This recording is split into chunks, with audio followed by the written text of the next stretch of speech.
They questioned the 23-year-old lieutenant whose father had defected to the Soviets, called his jet intercept tactics career-ending recklessness from a pilot desperate to prove something. His own squadron mates reported him twice for unauthorized engagement parameters, until April 1945, when his extremely risky head-on passes brought down 4 Messerschmitt Me-262 jets in 19 days. And why the Air Force buried his name for 43 years has nothing to do with what you think. First Lieutenant James William Harker, 339th Fighter Squadron, 347th Fighter Group, operating from Aslito Airfield, Saipan, March through April 1945. The name appears in exactly 3 declassified documents.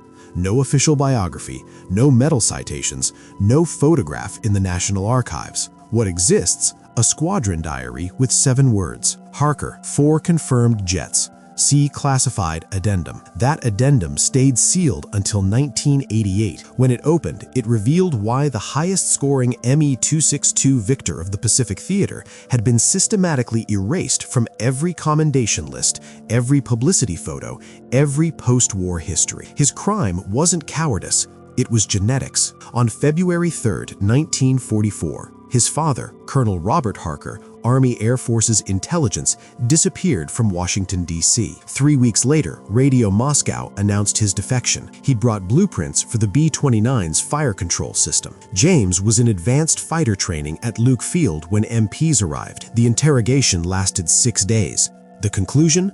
No evidence of collaboration, but evidence of innocence meant nothing against suspicion of blood. They let him fly. They didn't let him matter, until 4 of Germany's most advanced fighters, jets that could outrun anything in the American arsenal, met the one pilot who'd been practicing the impossible move for exactly this scenario, a move his father had called aerodynamically illiterate in a 1942 training memo James had memorized just to prove him wrong. This declassified combat assessment documents a tactical innovation against jet aircraft that influenced intercept doctrine through the Korean War. Understanding the split-second decisions made at closing speeds exceeding 500 miles per hour provides insight into how piston engine fighters adapted and briefly prevailed against technological obsolescence. To understand why James Harker saw what others missed and why the Air Force needed him forgotten, we return to Bakersfield, California,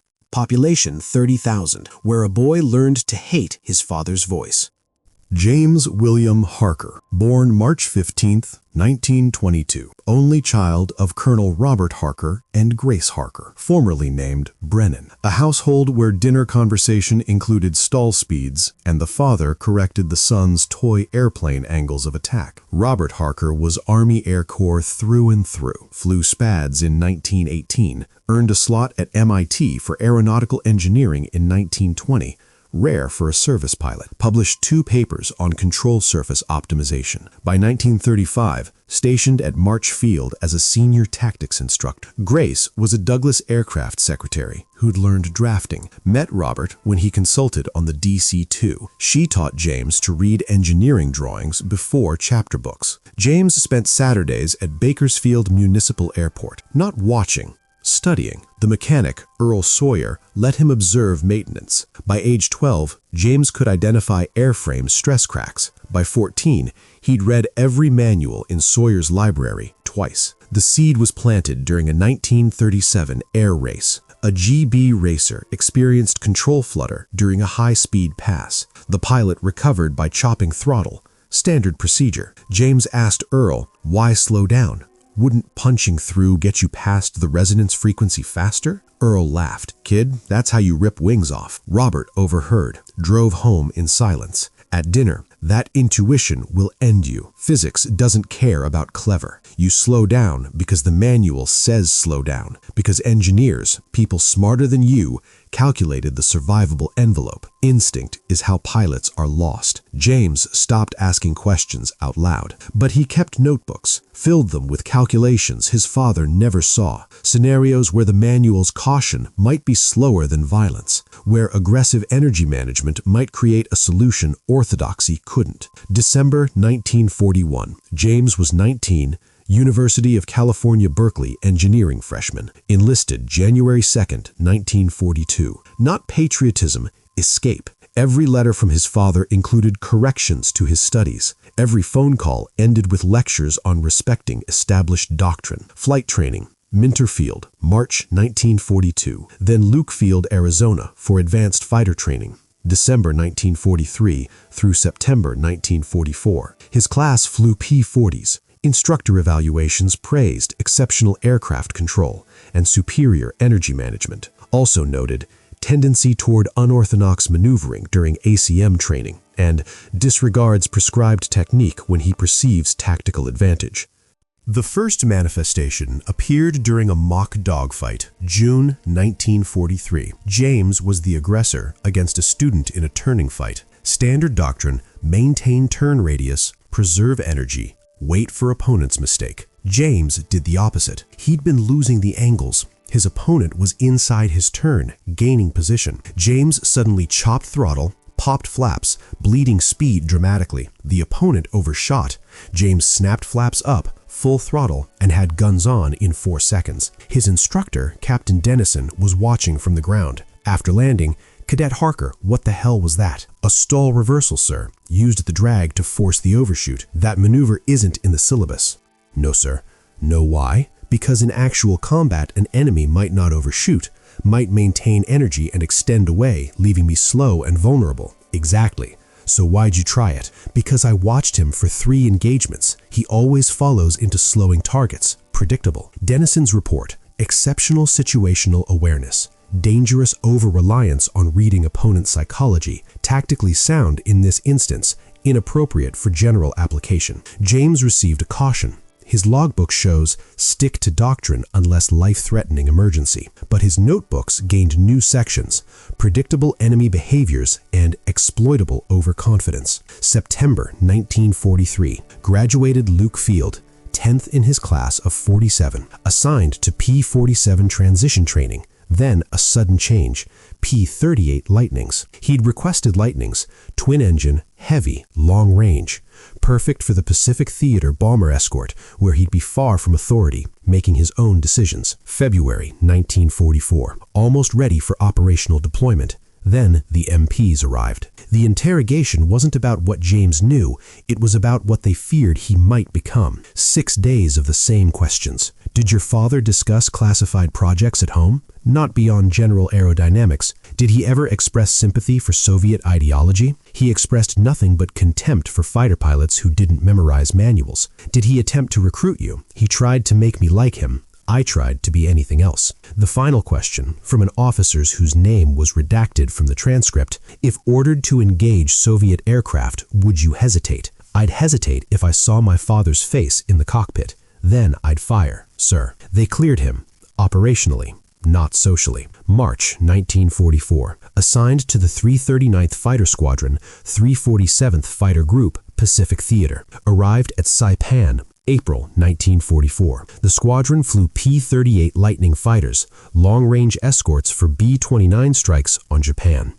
The squadron commander, Major Richard Tolliver, addressed him privately the first day. "I read your file, Harker. You're cleared. That means you fly. Doesn't mean you're trusted. You'll fly tail end Charlie. You'll follow orders precisely. You'll engage only when directed. You deviate, you're grounded permanently. Clear?" "Clear, sir. Your father sold out. You get one chance to prove you didn't inherit it." James flew 47 combat missions between April 1944 and February 1945. 47 times as tail end Charlie. Last in formation, least desirable position. First to face stragglers or climbing interceptors. He scored 6 confirmed victories on Japanese Zero fighters and Oscar fighters. Solid, unremarkable. Squadron mates kept distance. Not hostile, careful. He ate alone. Briefings mentioned his call sign, Outcast 4, with clinical detachment. He didn't blame them. Trust is earned. Genetics just made the price higher. But he kept notebooks, and in late 1944 they filled with a new subject: jets. November 1944, intelligence briefs started mentioning Messerschmitt Me-262s in Europe, jet fighters. top speed over 540 miles per hour, 150 miles per hour faster than the best Allied props. 4 30mm cannons, armored, operational since July in limited numbers. The Pacific Theater hadn't seen jets. Japan's Nakajima Kika was still experimental, but intelligence suggested Germany might deploy Me-262s to Japanese bases, a technology transfer to extend the war. Standard Allied intercept doctrine for jets was simple: avoid engagement. Jets had speed and armament advantages. Piston fighters had maneuverability and numbers. The doctrine? Harass during takeoff and landing when jets were slow and vulnerable. In flight, break off. Don't chase. You'll lose. This doctrine came from hard European combat data. P-51s and P-47s that engaged Me-262s in level flight got destroyed. The jet could dictate every engagement. Attack, extend away, reset. Piston fighters couldn't catch them, couldn't run, couldn't force a turning fight because jets could simply leave. The Air Force's official tactics memo, December 1944, was explicit. Upon visual contact with Me-262 or similar jet aircraft, 1. Do not pursue beyond initial defensive break. 2. Maintain formation integrity. 3. Report position to bomber escort. 4. If escorting bombers, maintain position. Do not leave formation. 5. If attacked, break hard into attack, force overshoot, extend opposite direction. 6. Do not attempt to re-engage. The logic was sound. Me-262s had 2 Junkers Jumo 004 turbojets, 1,980 pounds thrust each. Top speed, 540 miles per hour. Service ceiling, 37,500 feet. Rate of climb, 3,900 feet per minute. A P-38 Lightning had 2 Allison V1710 engines, 1,475 horsepower each. Top speed, 414 miles per hour. Service ceiling, 44,000 feet. Rate of climb, 2,850 feet per minute. In every performance category except ceiling, the jet dominated. And ceiling didn't matter if the jet controlled the engagement altitude. James read the intelligence briefs, his notebooks filled with one question: what if you don't let them dictate? He started pulling maintenance manuals for the Me-262. Data was limited, mostly from crashed examples and interrogations, but certain characteristics appeared repeatedly. The Jumo 004 turbojets had severe throttle lag, response time from idle to full thrust 3 to 5 seconds. An eternity in combat. Once spooled, they were devastating, but transitioning power states left the aircraft vulnerable. Additionally, Me-262 pilots were taught to use speed as their primary defense. Doctrine emphasized boom and zoom, high-speed passes with immediate extension. They didn't dogfight because they didn't need to. James stared at those numbers in his tent that night. On paper, he was outmatched in every category but one. The jets had never faced a pilot willing to bet his life on 3 seconds of throttle lag. James' heretical thought: what if you force them to dogfight by eliminating extension options? Standard doctrine said don't chase. James thought, don't chase from behind, meet them head on. The physics were brutal but simple. Me-262 closing at 500 miles per hour, P-38 closing at 400 miles per hour. Combined closure rate, 900 miles per hour. Distance closes at 1,320 feet per second. At 1 mile separation, 5,280 feet, you have 4 seconds until merge. 4 seconds. Time enough for the Me-262 pilot to fire his 30mm cannons and break away, unless the P-38 pilot held the head-on until the last possible instant, forcing the Me-262 to commit. If the jet broke first, he'd sacrifice energy in the turn, his primary advantage. If he held the head-on, both aircraft faced mutual consequences. And James had noticed something in interrogation reports. Me-262 pilots were experienced, veteran Luftwaffe. They'd survived by being smart, not reckless. They'd break first. They'd have to. And when they broke, when they went from 500 miles per hour into a turn, those Jumo turbojets would experience compressor lag if the pilot chopped throttle to tighten the turn. 3 to 5 seconds of reduced thrust. 3 to 5 seconds where a piston engine fighter, already in the turn and maintaining power, could gain position. The period of vulnerability, James wrote, is exactly as long as his training tells him to stay fast. He'll extend to reset, but if I'm positioned correctly post-merge, his extension becomes a straight, predictable flight path, deflection shot. He pitched it once, informally, December 1944, after a mission debrief. Sir, regarding Me-262 tactics, what if we denied them the extension by forcing head-on engagements? Major Tolliver, Harker, did you read the December memo? Yes, sir. Then you know head-on is mutual risk against 30mm cannons. Only if both hold. If the jet breaks, he won't break. He's got armor and speed. But if his doctrine prioritizes survival through energy management and we demonstrate willingness to press, we don't gamble on psychological warfare at 900 miles per hour closure, Lieutenant. Dismissed. Another pilot, Captain Morris. Harker, you trying to prove something? Because we don't need a defector's kid playing hero to clear his name. James didn't respond, but his notebook that night, they think I want to prove loyalty by risking everything. They're wrong. I want to live by proving competence. January 1945, James started practicing alone. On solo training flights, nominally for instrument proficiency, he'd simulate head-on geometry, set up mental waypoints, calculate angles, practice the hold and brake timing. You can't practice a 900-mile-per-hour closure rate, but you can ingrain the decision tree, hold until X distance, assess enemy brake. If he brakes, roll this direction, pull this G-load, manage energy this way. He practiced until the sequence was autonomic, until the timing lived in his hands, not his brain. He never told anyone. February 1945, intelligence confirmed. 2 Me-262s transferred to Atsugi Airfield, Japan. Operational status unknown. Likely test and evaluation role. Additional transfers anticipated. The squadron brief emphasized avoidance, report and evade. Do not engage. James' logbook that day. If I see one, I'm taking the shot. Court-martial beats following orders while bombers burn. April 7th, 1945, 0545 hours.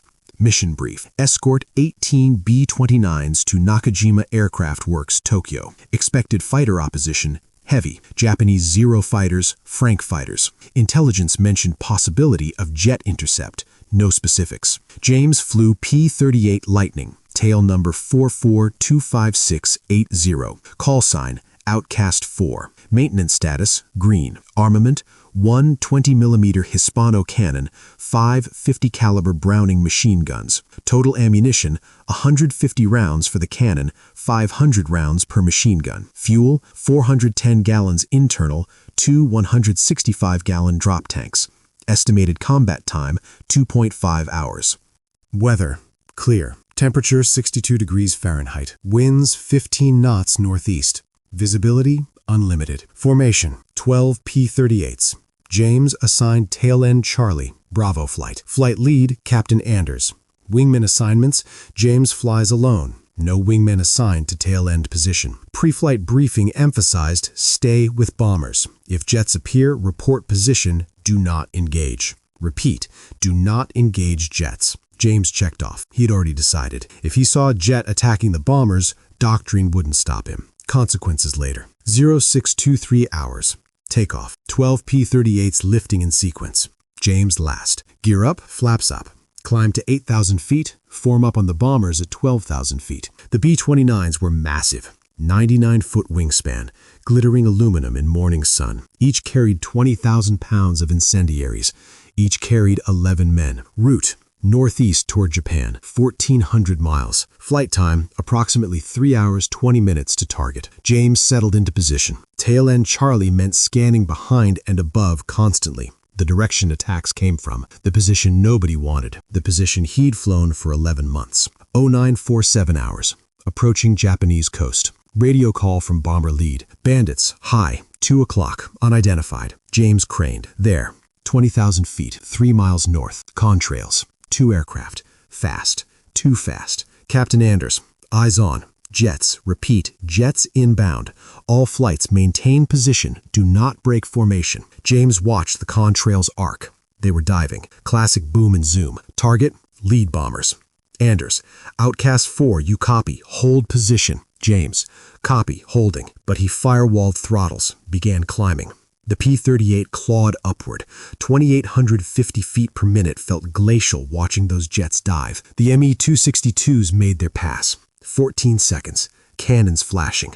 The lead B-29 staggered. Engine fire. The jets extended away. Already 3 miles distant and climbing. Anders, Outcast 4, returned to position. James didn't respond. He'd seen the geometry. The jets were resetting for another pass. They'd dive from the south this time. Better angle on the bomber formation. He altered course. Not chasing them, intercepting this setup. James climbed to 18,000 feet. Put himself between the bombers and the direction the jets would approach. He was gambling they'd repeat the tactic. Experienced pilots were predictable. They used what worked. 0952 hours. They came. 2 Me-262s, now 19,000 feet, diving from the south, exactly as expected. Speed, probably 480 miles per hour in the dive. James was at 18,000 feet, heading south, indicating 340 miles per hour. The jets hadn't seen him yet, focused on the bombers below. James pointed his nose at the lead jet, closed throttle to idle, pushed nose down steeper. Speed built 360, 380, 400 miles per hour. He was diving at them while they dived at the bombers, intercepting their attack vector. Range, 1 mile. Closure rate, over 800 miles per hour. 5 seconds to contact. The lead Me-262 pilot saw him. James saw the jet's nose shift, tracking him now, not the bombers. 4 seconds. Range 900 feet. James's right hand hovered over the trigger, left hand ready to brake. 3 seconds.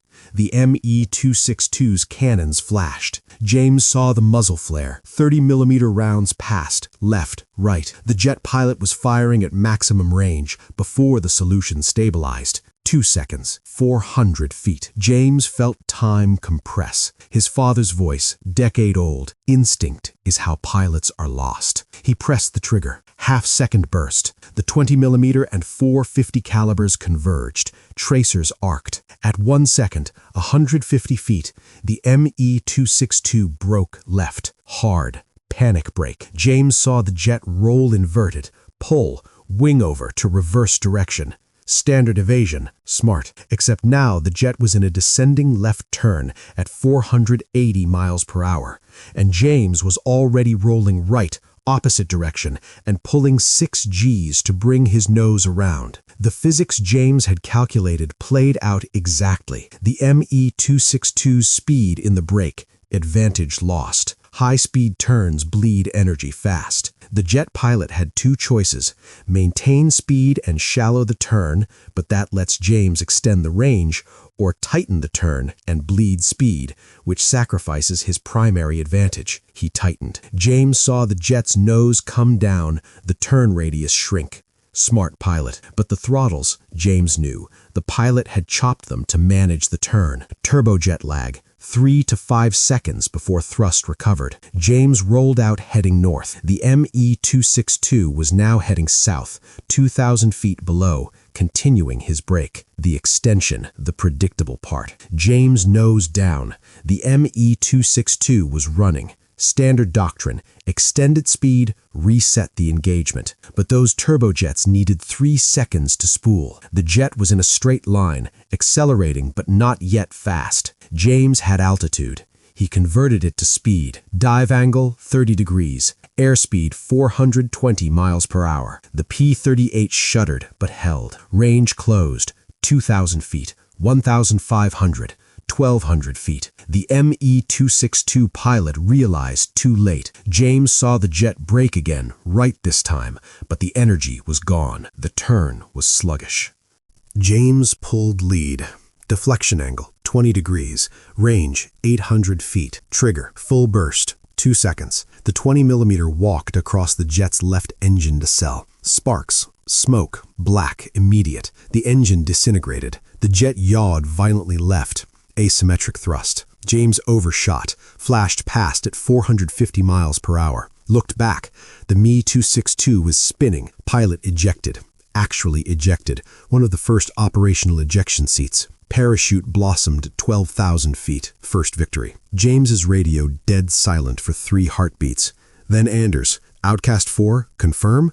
Did you just... Confirmed. First jet neutralized. Remaining jet breaking west. Return to formation. Now. Negative. Second jet inbound on bombers. James climbed. Fuel state, 220 gallons. Ammunition, 20 millimeter at 110 rounds. 50 calibers, approximately 400 rounds per gun. The second Me-262 had watched his wingman go down. Now he was alone. James saw him, 16,000 feet, 2 miles west, circling. The smart move for the jet. Leave. Break off. One fighter isn't worth it. But James knew something else about experienced pilots. Pride. And this pilot had just seen a P-38, a piston fighter, defeat his wingman using an impossible tactic. The Me-262 turned inbound, head-on. James smiled. Couldn't help it. You want to prove it was luck. He turned into the jet, head-on again. Closure rate, 900 miles per hour. Range, 1 mile, 6 seconds. This time, James held longer. Trigger down at 800 feet. The Me-262 fired simultaneously. 30 millimeter rounds, James saw them, bright tracers the size of baseballs. One passed through his left wing, punched a hole the size of a dinner plate. The P-38 shuddered. James held. 600 feet, his rounds converging. He saw strikes, flashes on the jet's nose. 500 feet, the Me-262 broke. Right this time. James broke left, opposite. Identical script. The jet entered a hard descending turn. James rolled opposite, pulled, but this pilot learned. The Me-262 didn't extend, stayed in the turn, kept turning, loop geometry, trying to reverse onto James's tail. Smart. Denies the extension shot. James had altitude advantage, 2,000 feet. He used it, pulled vertical. The P-38 clawed upward, bleeding speed. 300 miles per hour, 250, 200, shuddering at the edge of stall. At the apex, pure vertical, airspeed 180 miles per hour. James looked down. The Me-262 was still turning below, trying to find him. James kicked right rudder. The P-38 snap-rolled inverted. He pulled. Negative G, blood rushing to his head. The world inverted. He was diving now, inverted, nose tracking the jet below. The Me-262 pilot saw him too late. James was diving from directly above, the jet's blind spot. The pilot tried to brake, but James was already there. Range, 600 feet. Trigger, 3-second burst. The 20 millimeter and 50 calibers converged on the jet's canopy and right engine. Glass shattered. The engine exploded. Catastrophic turbine failure. The jet snap-rolled right, uncontrolled. No ejection this time. The Me-262 impacted the water at 400 miles per hour. Broke apart completely. Second victory. James leveled at 8,000 feet. Both engines running rough. The left wing had structural damage. Visible buckling around the cannon hole. Control surfaces sluggish. Fuel, 160 gallons. Ammunition, 20 millimeter at 70 rounds. 50 calibers around 250 per gun. Radio, Anders. Outcast 4, return to formation immediately or you're grounded permanently. James, copy, returning to base. He pointed the battered P-38 toward the bombers. They'd continued toward the target, primary mission unchanged. He caught up at 10,000 feet, resumed tail-end position. Nobody spoke to him on the radio for the next hour. The bombers hit the target. All 18 returned. 0 losses. April 12, 1945. Second encounter. Different mission. Different bombers. B-29s hitting Musashino. Same James, same P-38, now patched. Same tail-end position. Same orders. Do not engage jets. This time, one Me-262. Lone Wolf. Attacked from high stern. Classic. James broke formation before the order came. Intercepted head-on. The jet pilot didn't break until 300 feet. Nerves of steel. But when he broke, James was ready. Same tactic. Force the extension, dive onto the predictable flight path, deflection shot into the right engine. Third victory. This time, no ejection. The Me-262 pilot rode it down, trying for a forced landing. The aircraft came down in a rice paddy. James circled once, no movement. Confirmed. Ammunition expended, 20 millimeter at 50 rounds, 50 calibers at 300 per gun. Battle damage. 3 30 millimeter holes in fuselage, hydraulics compromised. Landed manually. Court-martial recommendation, filed by Major Tolliver for willful disregard of tactical orders. Also filed, combat confirmation for 2 jet victories. April 20th, 1945. Fourth encounter. The Air Force hadn't decided what to do with James yet. Still flying because the paperwork took time. This mission, escort to Tachagawa. The Me-262s, 2 this time, came in low. New tactic they'd learned. James saw them, rolled inverted, dove. Head on again, but from above now. Different geometry. The lead Me-262 pilot recognized him. James would swear it. The jet broke early, refused the engagement. But the wingman didn't. Pressed the attack on the bombers. James pulled through. 7Gs. Vision tunneling. Got on the wingman's tail as the jet extended post-attack. Range, 1,000 feet. The jet was fast, 480 miles per hour. James was indicating 440 in the dive. Not enough. But the jet had to maneuver around a damaged B-29 trailing smoke. Slight right turn, slight energy bleed. James fired full deflection. 60-degree angle, long-aught shot. The .50 calibers walked across the jet's tail section, severed something critical, hydraulics or control cables. The Me-262's nose pitched down uncontrollably. Pilot ejected at 3,000 feet. Fourth victory. Also, James's P-38 took hits from the lead Me-262's parting shot. Left engine destroyed,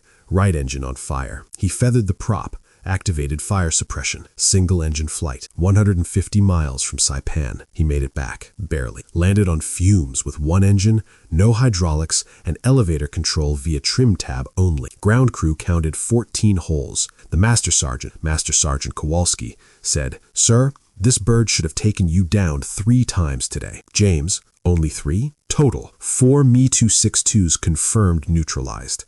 19 days. 1 pilot. The highest jet victory count in the Pacific Theater, tied for 3rd highest jet victory count in all theaters, behind 2 European pilots with 5 and 6 victories respectively. But they'd had months and dozens of opportunities. James had 4 encounters, 4 victories, 100% success rate. The Air Force response, classified immediately. April 25th, 1945. James was grounded, not for cowardice, for success. The debrief was different this time.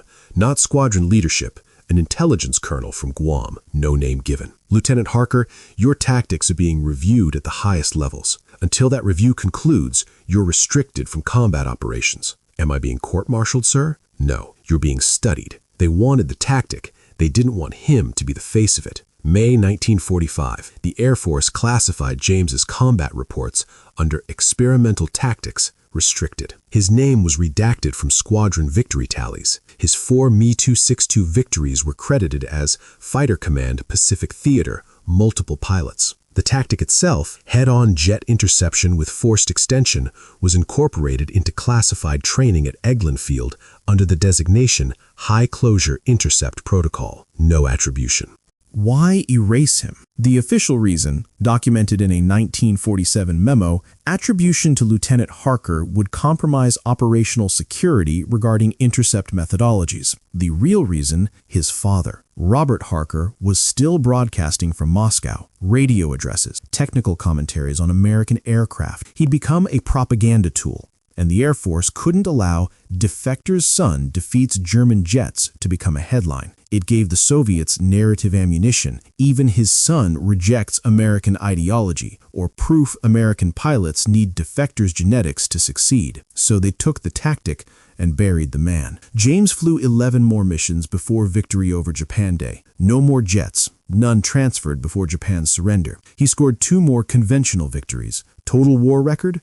12 confirmed, 3 probable. Officially, 8 confirmed, the 4 jets removed from his count. Awards received during the war: Distinguished Flying Cross for generic bomber escort effectiveness, Air Medal with 3 clusters. Awards not received: Silver Star, recommended twice, denied twice. Any public commendation, any mention in unit citations. Post-war, August 1945. James returned to the States, separated from service October 1945 with honorable discharge. No press interviews, no publicity photos. No reunion invitations. He returned to Berkeley, finished his engineering degree in 1948, worked for Lockheed as a structures engineer. Low-profile work, no flight test, no public projects. Married 1950. Sarah Brennan, a school teacher. 2 children, lived in Burbank, quiet life. He never spoke publicly about the Me-262 victories. When asked by friends about his war service, "I escorted bombers." Routine stuff. 1953, his father passed away in Moscow. Heart attack. Soviet state funeral. James didn't attend, didn't comment. 1962, James passed away, age 40. Cancer. likely radiation exposure from proximity to atomic test observations in 1951. He'd been consulting on airframe stress analysis for nuclear-capable bombers. He was buried in Forest Lawn, Glendale, military headstone. No mention of jet victories. 1988, declassification. The Air Force released portions of Pacific Theater combat records under Freedom of Information requests. A researcher named Dr. Helen Marks, studying jet combat tactics, found the redacted reports, cross-referenced squadron diaries, found the name Harker. She published a paper in Journal of Military Aviation History, Unattributed Jet Kills, the case of Lieutenant James Harker and high-closure intercept development. It took 3 years for the Air Force to officially acknowledge the victories. They added his name to the Pacific Theater Ace List in 1991, 46 years late. Modern recognition. The Smithsonian's National Air and Space Museum has a small display on early jet combat. James Harker is mentioned in one paragraph, no photograph. None exist in public archives. His tactics are taught at the Air Force Weapons School as historical foundation for modern BVR engagement doctrine. Students learn the principle: force commitment, deny extension, exploit predictable recovery patterns without learning the name. The P-38 he flew, tail number 4425680, was scrapped in 1946. No restoration, no museum preservation. His daughter, Rebecca Harker Stone, was interviewed in 2003. Dad never talked about the jets. He talked about the bombers he escorted. He'd say, "I kept them safe. That's what mattered. I didn't learn about the victories until after he passed." Found a box of notebooks in the garage. Calculations, diagrams. One page just said, "Proof isn't in validation, it's in the work." I think he meant that for his father, not us. Current status: James William Harker. Passed away 1962. Buried Forest Lawn, Section 8, Plot 447. The headstone reads, First Lieutenant James W. Harker, U.S. Army Air Forces, 1942 to 1945. Beloved husband and father. No mention of jets.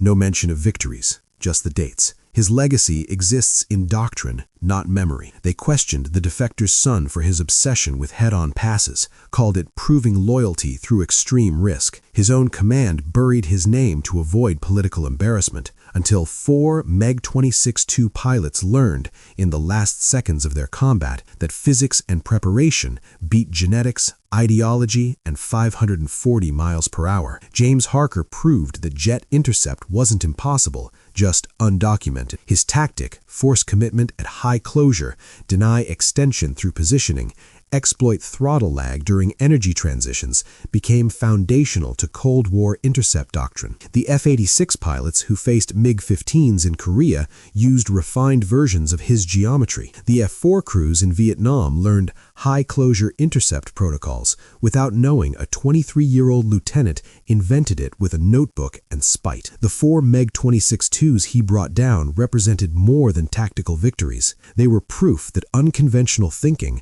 grounded in physics, practiced in isolation, executed without approval, could defeat technological superiority. The 14 holes in his final P-38 told one story. The 18 B-29s that returned home, 198 crewmen alive, told another. James Harker's name was erased because his father defected. His tactics survived because they worked. 43 years to declassify the reports. 46 years to add his name to the records. 63 years before his daughter found the notebooks explaining why. Stories like James Harker's stay buried, not because they were failures, but because they were inconvenient truths. This channel exists to excavate. Subscribe to ensure the pilots who were erased stay remembered, and the tactics that saved lives stay taught.